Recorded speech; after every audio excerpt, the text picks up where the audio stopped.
Boa tarde, começando a leitura do documento, do livro da Maria de Lourdes Guarda, sobre a vida dela. Um quarto com vista para o mundo, da Margarida Oliva e Guilherme Salgado da Rocha. Essa capinha, que tem uma foto, uma janela cortada como se fosse um vidro, e mostrando ela numa passeata, uma manifestação no Dia Mundial da Paz, né? Então, assim, vou estar passando para vocês, a partir hoje, do processo de canonização, a apresentação, processo de canonização. Prezado leitor e leitora, este livro de Margarida Oliva, Guilherme Salgado Rocha, em sua primeira edição, já havia despertado a ideia de divulgar, junto à comunidade, o valoroso trabalho de Maria de Lourdes Guarda. Mas o grande impulso foi o artigo de Mauro Chaves, publicado no Estado de São Paulo, em 5 de abril de 2003, página 2, intitulado Mesmo a Força da Vida. Formou-se uma comissão propondo que a Igreja Católica reconhecesse a vida e a obra evangelizadora de Maria de Lourdes Guarda. Esta comissão era formada por Padre Geraldo André Labrossi, pároco de Nossa Senhora do Monte Serrat, Salto, Francisco Antônio Moschini, Ettore Liberalesso, Pedro Rudini Tonello e Roberto Machado Carvalho. Este foi o orientador do processo, pois já havia trabalhado em outros. Em 1º de agosto de 2003, a referida comissão entregou a Dom Amaury Castanho, bispo de Jundiaí, São Paulo, a petição inicial. Como estava no limite de sua titularidade no bispado, apoiou a causa, mas considerou prudente aguardar a nomeação do sucessor. Em 12 de dezembro de 2008, Dom Gil Antônio Moreira, novo bispo, promulgou o decreto de nomeação do Tribunal Diocesano para a causa da canonização, publicado no órgão oficial da Cúria, o Verbo, ano 12, número 264, janeiro de 2008. Os componentes da comissão foram mudando com o tempo, conforme mostra a foto na página seguinte. Esta nova reedição do livro, Um Quarto com Vista para o Mundo, revisitada e bastante ampliada, com muitas fotos, desejo oferecer a você uma oportunidade maior e melhor para conhecer a vida dessa mulher de qualidades extraordinárias. Especialmente depois do processo da abertura do processo para sua canonização, a curiosidade e procura se tornaram muito maiores. Pergunta: como uma pessoa com deficiência, com limitações de locomoção tão severas e permanentes, tem coragem, força e persistência para cumprir uma missão evangelizadora tão abrangente e longa? Na coordenação nacional da FCD, a Fraternidade Cristã de Pessoas com Deficiência cumpriu seu encargo com eficiência e louvor, deixando afetos e admiração por onde passou, no seu país e fora dele, com mais de 250 grupos da FCD organizados, além da garra que passou a inúmeros movimentos sociais e religiosos. O processo andou rápido na fase diocesana. Foi para Roma, encaminhado por Dom Vicente Costa, para a Congregação para a Causa dos Santos, em 8 de julho de 2010, e após minucioso estudo, foi aprovado. Ela foi declarada serva de Deus e seus restos mortais trasladados, formal e solenemente, para os baixos do altar da Sagrada Família, na Igreja Matriz de Nossa Senhora do Monte Serrat, Salto, São Paulo, em 30 de setembro de 2011. Agora aguarda a comprovação de um milagre, alcançado por sua intercessão, para ser declarada venerável, depois beata e por fim santa. Prezado leitor, prezada leitora, esperamos seu testemunho, comunicado à Diocese de Jundiaí, São Paulo. Francisco A. Moschini, Padre Geraldo Marcos L. Nascimento, SJ. Comissão que acompanha o processo de canonização, da esquerda para a direita, Padre Carlos Virilo, coordenador, Geraldo Gerial Guarda, sobrinho, Francisco Antônio Moschini, antigo aluno, Irmã Leonor Guarda, irmã, Eunice Santos, Roma, Maria Inês Guarda Tafarel, parente, e Padre Geraldo, conselheiro da FCD.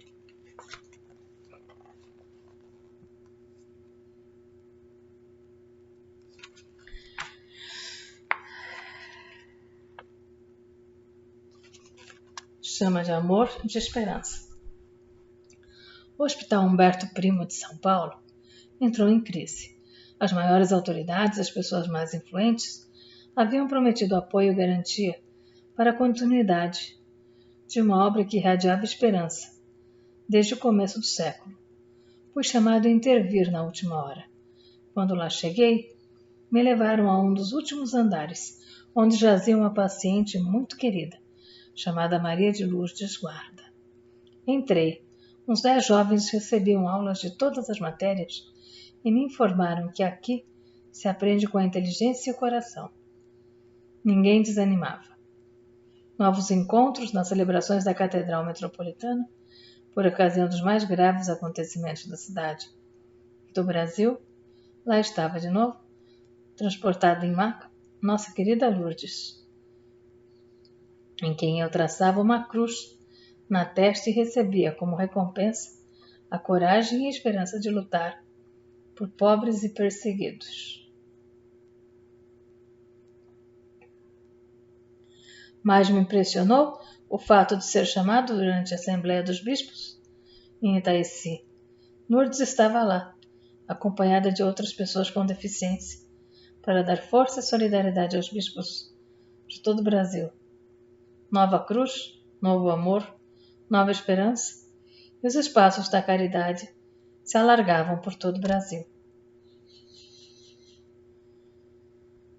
O último encontro se deu no Hospital Santa Catarina, quando expulsaram o inesquecível Humberto Primo, a última e mais querida paciente, Lourdes. Aí fiquei sabendo que a Fraternidade Cristã de Pessoas com Deficiência já havia fundado mais de 250 grupos por todo o território nacional. Tanto os padres, pastores, quanto as religiosas e, sobretudo, os parentes traduziam o Evangelho para a prática mais concreta e mais emocionante. Maria de Lourdes, sentindo-se quase abandonada, transmitiu-me naquela hora novo amor e nova esperança. Esta sua biografia, que traz o título Um Quarto com Vista para o Mundo, passará a todos os leitores.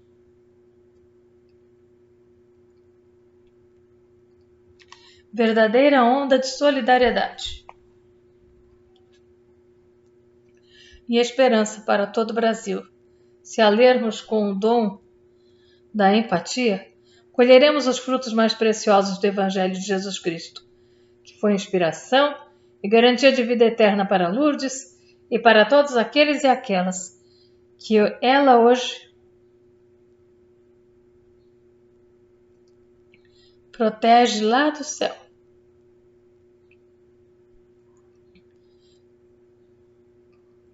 Obrigado, Lourdes.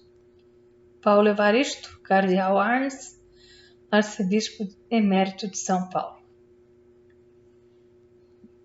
Aqui na foto, na capa anterior, tem uma foto de Dom Evaristo Arnes, Cardeal Arcebispo Emérito de São Paulo, grande apoiador da Fraternidade FCD.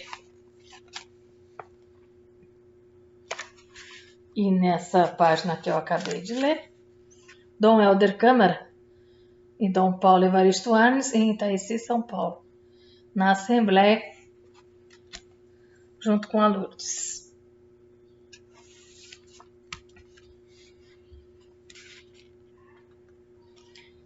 A FCD, Fraternidade Cristã de Doentes e Deficientes, Nome antigo.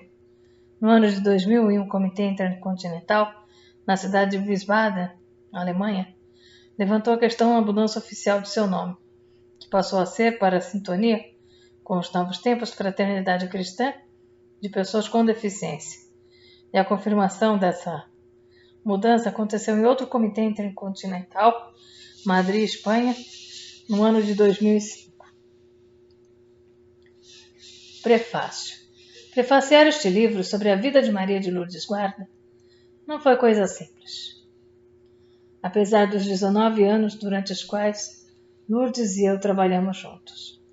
De maio de 1977 a outubro de 1984, estivemos lado a lado em tempo integral.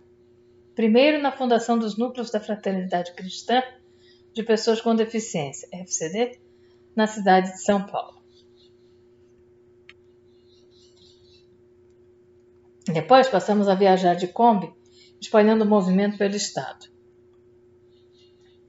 Americana, Andradina, Campinas, Jundiaí, Limeira, Lins, Marília, Ourinhos, Santa Bárbara do Oeste, Ubatuba, Valinhos. Por fim, de avião, de 81 a 84, na equipe de coordenação nacional, fazendo a fraternidade crescer por todo o Brasil. Daí para frente, até 1988, Lourdes continuou na coordenação nacional e eu passei à latino-americana. Nos intervalos de nossas viagens, permanecíamos com atividades em São Paulo, quando depois fui para Manaus, 1988, e Goiânia, 1990. Nós víamos 3 ou 4 vezes por ano, para algum retiro ou encontro. Foi um longo tempo de convivência e de grande amizade. Os autores Margarida Oliva e Guilherme Salgado Rocha foram felizes na estruturação e disposição de todo o livro, e muito eficientes em seu trabalho de levantamento e coleta de dados, e sobre a vida de Maria de Lourdes. Não foi possível pesquisar todas as cartas e escritos que exigiriam um levantamento insano e demorado, uma vez que ela se comunicou com muitas partes do mundo, manteve correspondência longa e contínua com o padre Henri François, fundador da FCD, fundador da Fraternidade, e com outros amigos e amigas pelo mundo, França, Alemanha, Espanha, Portugal. Zaire, sem falar, é claro, na enorme tarefa que deu aos Correios, escrevendo para todos os rincões do nosso país. Foram anos e anos de cartas semanais. Entretanto, os autores foram mais felizes ainda ao sugerir uma divisão do itinerário espiritual da biografada: infância, vida oculta e vida pública. Número 1.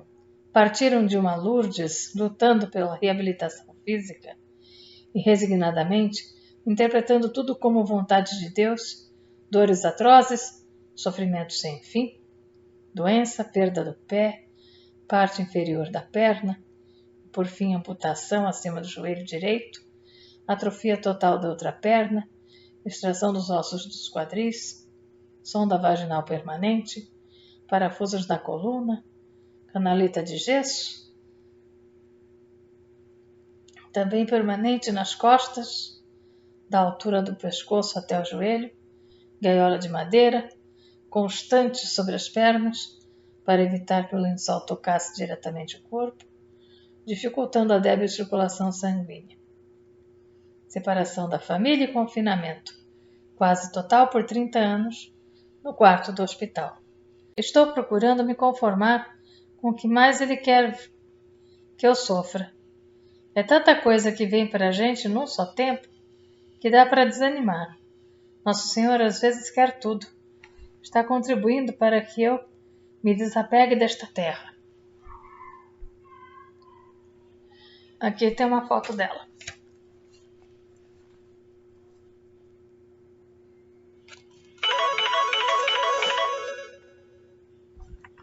Os autores chamam esse período de infância. Este tipo de concepção em que tudo é vontade de Deus está ligado a uma cultura fatalista e trágica, como compreensão da história, não propriamente de uma interpretação bíblica da vida. Esta visão fatalista, por exemplo, vê nos fenômenos climáticos e atmosféricos coisas trágicas. O vento, a tempestade, o tufão, o maremoto, o raio, todos vontade de Deus, Criador, poderoso, distante, justiceiro, vingador. Possivelmente, deste princípio comum, todas as realizações, todas as religiões beberam, umas mais, outras menos. À medida que o conhecimento científico foi entendendo melhor as leis da natureza e até mesmo aprofundando mais sua concepção de ser humano, podendo prever fenômenos climáticos, esta visão fatalista sobre a realidade própria de uma espécie de infância da humanidade foi cedendo lugar a outras interpretações mais complexas sobre o começo de nossa trajetória terrena. A fé bíblica, expressa na Igreja Católica, também pela religiosidade popular, e na esteira deste caldo de cultura comum, apoiando-se numa interpretação literal do texto sagrado, acentuou sobremaneira um equívoco com respeito ao que vem a ser a vontade de Deus sobre nossa vida. Um dos trechos básicos que induzem ao erro, se tomado literalmente, está no Evangelho de Mateus. Não se vendem 2 pardais por algumas moedas? No entanto, nenhum deles cai ao chão sem o consentimento do Pai do céu. Quanto a vocês, até os cabelos da cabeça estão todos contados. Capítulo 10, versículos de 29 a 30. Não se trata, nesse espaço, de travar uma discussão exegética ou teológica sobre esse assunto, não é o caso, mas entender que a vontade de Deus sobre nós é que nos amemos uns aos outros, como Ele nos amou. Façamos a administração dos bens terrenos segundo os princípios da justiça e da fraternidade e da paz. Os acontecimentos e fatos dessa vida encaixam-se dentro dos limites e condicionamentos da existência humana. O fato de alguém, no meio da rua, machucar o pé numa pedra não está ligado à sua maior ou menor santidade, à vontade de Deus ou à permissão de Deus, mas sim às condições humanas de existência. Por um lado, nossa debilidade física e, por outro, a limpeza urbana, a higiene, a conservação do piso, desenvolvimento e distribuição de renda, administração pública, etc. Se no Brasil os casos de paralisia infantil ocorreram até 1997, devido ao descuido governamental e social com a saúde pública, em Cuba, no Caribe, país muito mais pobre que o nosso, especialmente pelo longo bloqueio econômico imposto pelos Estados Unidos, desde o ano de 1969, não foi registrada mais nenhuma ocorrência da doença. Não é porque Deus gosta mais das crianças cubanas, mas porque o governo daquele país investiu mais em saúde pública, em saneamento básico, em água tratada. A educação e a saúde em Cuba são gratuitas para todos. Os nossos governos, em todos os níveis, municipais, estaduais e federal, deixaram-se corromper, desde sempre, e privilegiaram mais outras coisas, menos o cuidado com a vida do povo. Não podemos culpabilizar a Deus quando se trata de má administração humana e uso indevido das riquezas terrestres. A Lourdes ficou na situação em que ficou, de enorme limitação física, por questões humanas, erros médicos, falta de recursos tecnológicos, etc. Interpretava isto como vontade de Deus. O período em que vigorou esta concepção, os autores chamam de infância espiritual.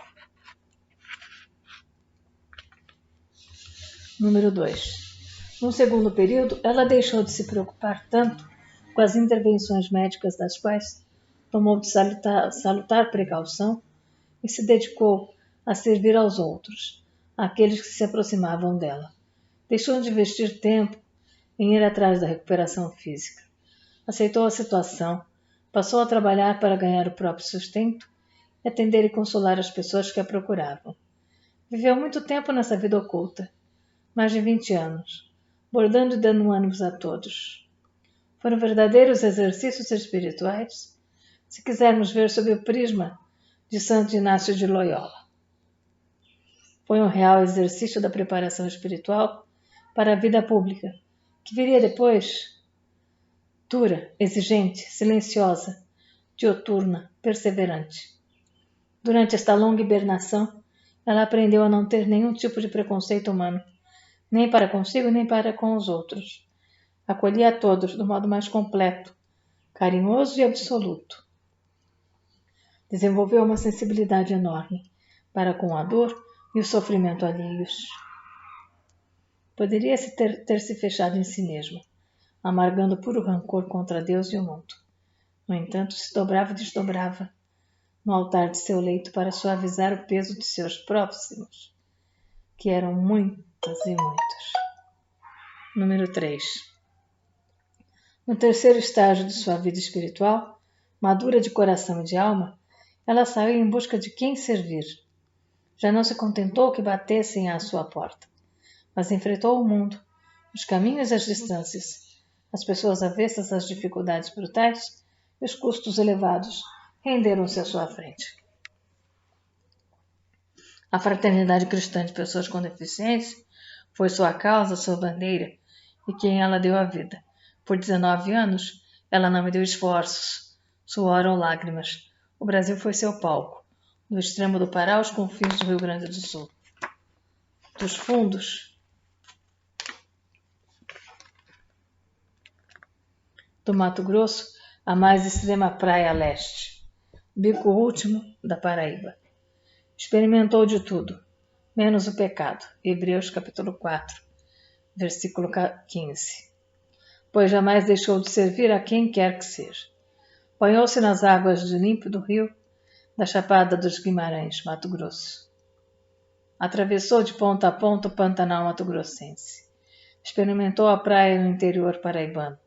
Passou frio e medo, sem gasolina, nas madrugadas do ermo sertão deste país.